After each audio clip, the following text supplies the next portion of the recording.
May Govannen, fair wanderers of Middle-earth, welcome to our channel, where today we explore a question that has lingered like mist upon the fields of Gondor. Could the Valar have intervened during the War of the Ring? And if so, why did they choose not to? Prepare yourselves for a journey across ages, from the Holy Lands of Aman to the shadowed plains of Mordor, as we dive deep into the hidden wisdom of Tolkien's legendarium. Let us walk this road together, with hearts open to the echoes of ancient songs. To begin, we must recall that the Valar, those mighty powers of Arda, once took a more active role in the shaping of the world. In the First Age, they intervened directly against Morgoth, sending forth great host to the War of Wrath in 545 of the First Age, an act that sundered the very lands of Beleriand, as stated in the Silmarillion. But that age of open warfare between the powers and the evils of Middle-earth passed into the Valar withdrew, veiling Valinor, and permitted the children of Ilúvatar, elves and men, to determine their own fate. It was a sorrowful, deliberate choice. For even the wise among them, such as Manwë, saw that domination, even by the good, would diminish the true purpose of Eru's design. By the time of the War of the Ring in the late Third Age, specifically in 301-8-3019 of the Third Age, the Valar's policy of non-intervention was firmly established. As Tolkien wrote in his letters, they would not coerce the free will of the children by open power.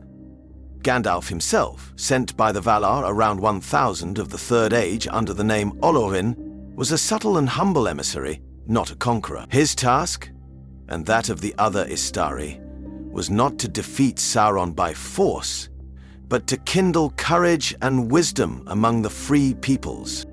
Yet it would be a grave misjudgment to think the Valar were indifferent. They watched, they wept. Ulmo, Lord of Waters, who had often moved secretly to aid the children even when the decree of the Valar forbade action, continued to stir the hearts of men and elves unseen. The choice to refrain from manifest intervention was a profound act of trust.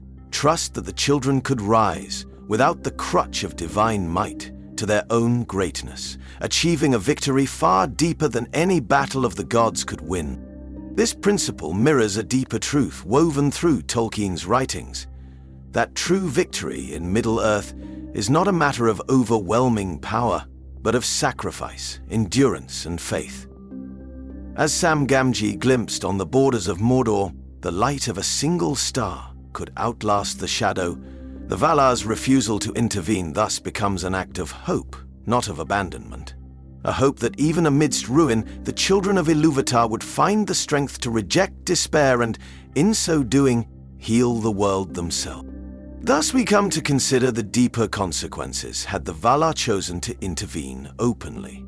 Had Manwë sent forth the eagles in mighty hosts, or had Varda unleashed the light of the stars upon Barad-dûr itself, Sauron could have been overthrown swiftly.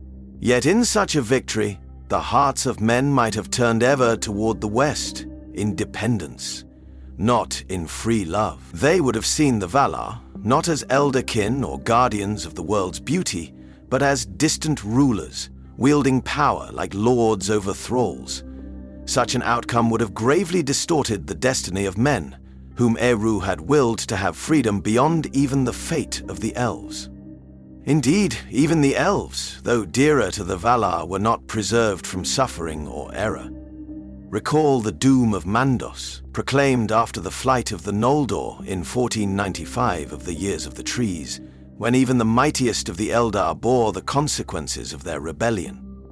Suffering, in Tolkien's world, is not always a punishment, but often a refining fire, a means by which hidden strength and hidden nobility are revealed. Intervention by the Valar during the War of the Ring would have stripped the free peoples of the right to choose heroism over despair, and to claim their destiny through their own deeds.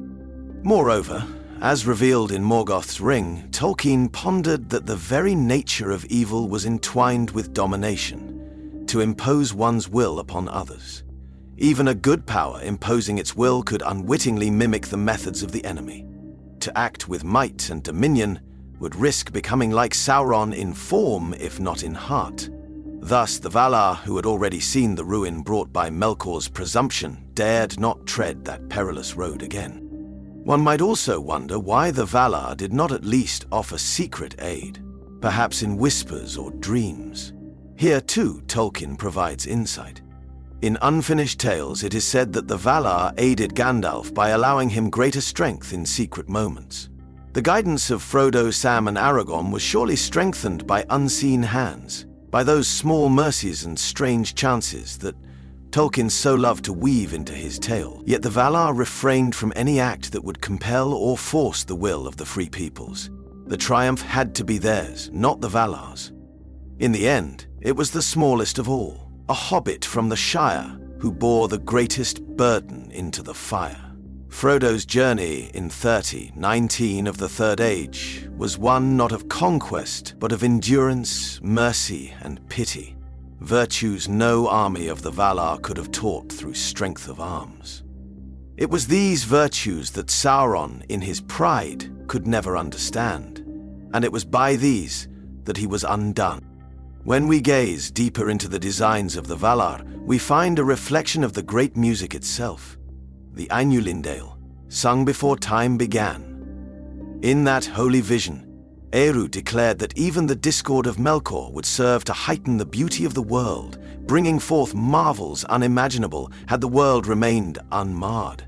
Likewise, the struggles of the Third Age were not a tragic failure of the Valar's duty, but rather a necessary chord in the symphony of Arda's long history. To intervene would have been to silence that music, and to deny the children the chance to bring forth new harmonies born of their own wills. The trust the Valar placed in the Free Peoples was not blind. They knew fear. They knew the might of Sauron, who in 1600 of the Second Age had forged the One Ring. They had seen the Númenóreans, those once great friends of the elves, fall into pride and worship of the shadow, leading to the downfall in 3319 of the Second Age. Yet their hope lay not in strength, but in humility. In those who had no great pride of lineage, no hunger for domination. Thus it was in the Shire, in a corner of Middle-earth overlooked by kings and captains, that salvation would be born. And yet the Valar were not entirely distant. Consider Elbereth Gilthoniel, whose name Frodo called upon in direst need. In 32nd of the Third Age, before the monstrous form of Shelob, Frodo's cry to Elbereth, Elbereth Gilthoniel, summoned strength beyond his own, and perhaps beyond mortal ken. Was this not a glimpse of Varda's light reaching out across the leagues of mortal gloom, a whisper that, though unseen, the powers were not unmindful of the struggle? Such moments, subtle yet profound, reveal the way of the Valar in that dark hour. They inspired, they upheld, but they did not command. Their intervention was woven into the very fabric of the world, in the resilience of a hobbit, in the wisdom of a wizard, in the loyalty of a friend, and in so doing they honored the deep mystery of Eru's gift to men, the freedom to choose, and to find hope even at the uttermost.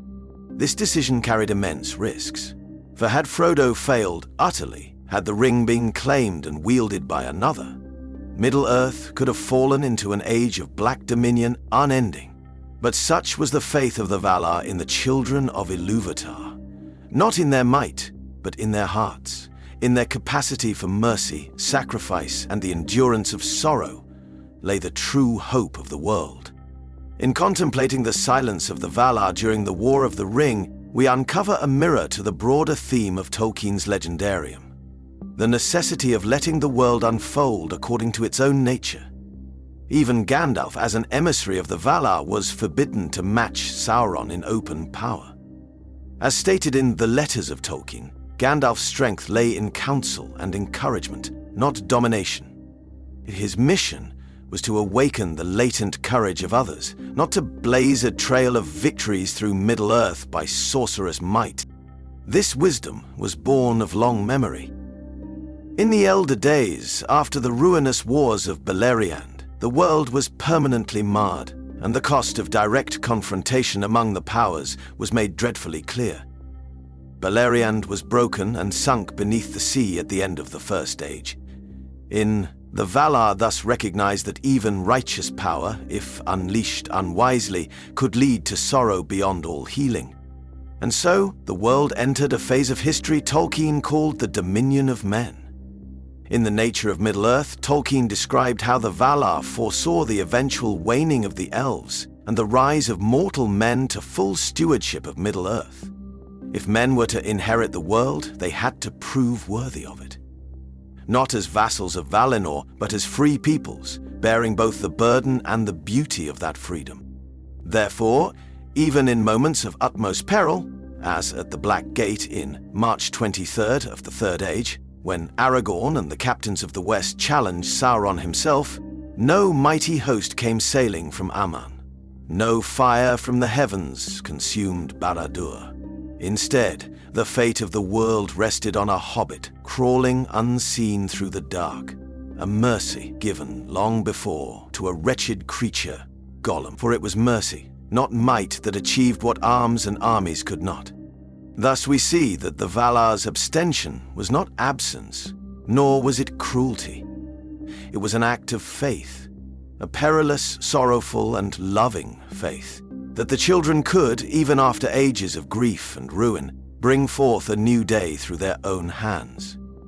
And in that trust, Tolkien paints a portrait not of distant gods, but of elder siblings who, having set the world in motion, step aside so that their younger kin may rise.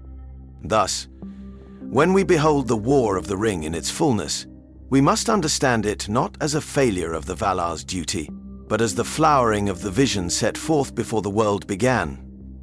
Their silence was not abandonment, but reverence. Reverence for the dignity of the children of Ilúvatar, whose struggles and triumphs must be their own, if they were to be true and last. In withholding their might, the Valar permitted the emergence of a hope that Sauron could never comprehend, the hope that blooms even when all seems lost.